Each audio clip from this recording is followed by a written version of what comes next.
What's up, y'all? It's your boy, Unwoke Unruh here, and today I'm bringing you another one of my famous shirtless vlogs, uh, and hot takes as well. Grandma special oven-made hot takes ready for you to consume. Uh, kind of like, kind of like they live. Just consume. But instead consume just my channel's content. And also, I'm not wearing a shirt because that's just kind of my deal. I like to keep it funky, fresh, informal here at themattmcmeme.com/YouTube. I like to keep it nice and relaxed in between us. You feel free. You watching at home, feel free to take your shirt off as well if that makes you more comfortable in the situation. I don't want to, make it awkward over here. So just kind of do whatever you need to do. Look away from the screen. Cat, can you not? God damn it. Look away from the screen. Take your shirt off too. Whatever you feel like you need to do to kind of put us on equal footing, so to speak, so that you're not kind of distracted by the fact that I'm not wearing a shirt. So, anyway, goofy stuff out of the way. In this video, I'm going to be talking about abortion. And honestly, that's kind of not even true. I'm talking about the abortion debate, rather. Some impressive brain work by me. The abortion debate. Because in terms of stuff to say on abortion, it's kind of all been said on both sides. And that's kind of the issue. Pretty much everyone pro-life and pro-choice are really in complete agreement with each other, on their respective sides, that is. And it's kind of party lines that are being towed very well on each respective side. And honestly, I see a lot of frustration from from liberals and leftists that these fucking right-wingers, they just won't give up. They've been trying to repeal Roe v. Wade and all kinds of trying to obstruct Planned Parenthood, all these types of things for decades now. And right-wingers, Republicans, all that kind of stuff, they're saying, they're flipping that around. We've been trying to get rid of it ever since then. But they, they cling to it, much like a fetus clings to its mother's umbilical cord as it's snapped in half.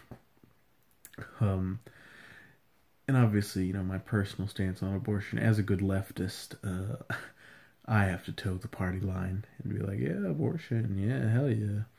Even though personally I don't have really any strong feelings about it as like a moral issue on either way, I do kind of see the pros and cons of both, but ultimately I'm kind of just like, yeah, just do it, I don't care. I do think there are obviously still issues surrounding abortion that need to be helped. Like, for example, stigma surrounding it. Woman who's walking into an abortion clinic, she gets looked at like, oh, irresponsible or callous and uncaring and stuff. I think that's fucked up. I think that needs to be, kind of culturally weeded out as kind of a thing. But at the same time, I don't really want abortion to kind of just become, oh yeah, whatever. I went and got an abortion the other day. I don't want it to be casualized, I suppose. I do want it to kind of be a serious discussion or thought in the mind of the mother or the parents or whatever. Oh. And I mean, yeah, that's kind of just my personal thing. It's not really backed up too much by logic because it's not really a logical issue for the most part. I mean, some people, you can kind of try and have not pragmatic, you can try and have like, I don't know, you can try and have like a logistical thing, like, well, Earth's overpopulated, less people is, because ebbing the flow of humans is good for the environment and resources and all that kind of stuff. And on the other side, you'd say, well, all these people being born are, they could be, or not being born, rather, they could be doctors or lawyers and stuff. And both sides kind of have, well, more so the latter side, but they both kind of have flaws, and very few people kind of have that as their primary reason for being pro-life or pro-choice.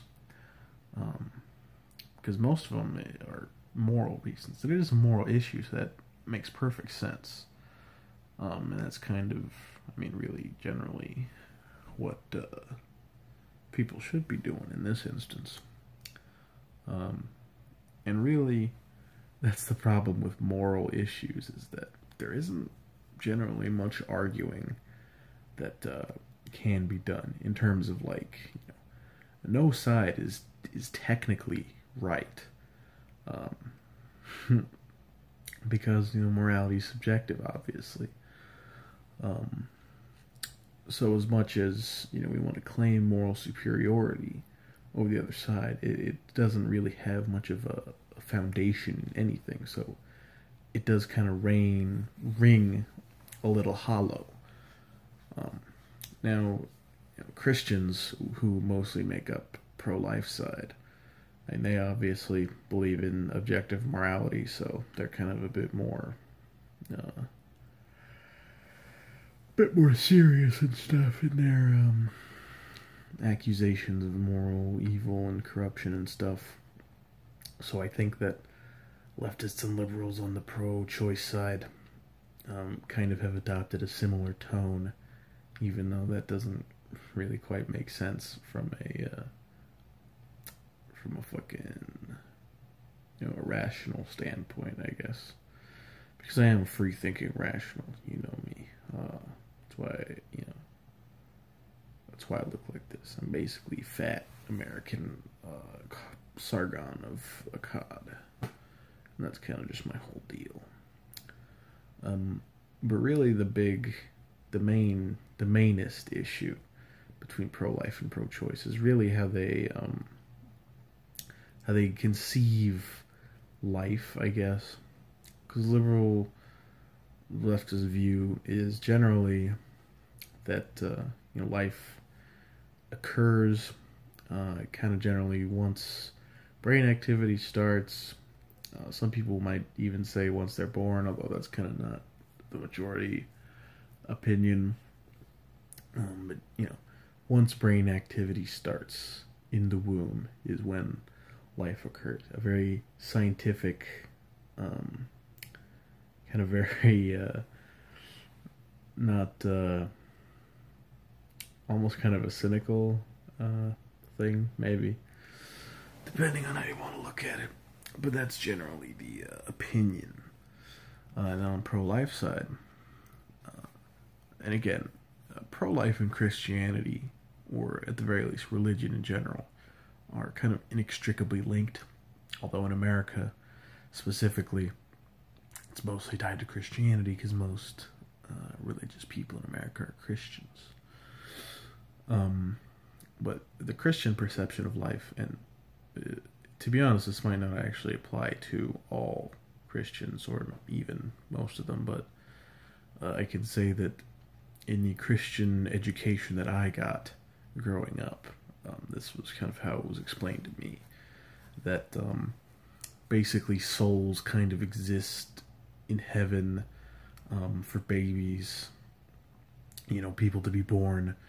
They exist in heaven basically forever until they're born. So all the souls for all the people to ever be born are already in heaven, and then once it's their time to be born, God will put the soul into the body, I guess.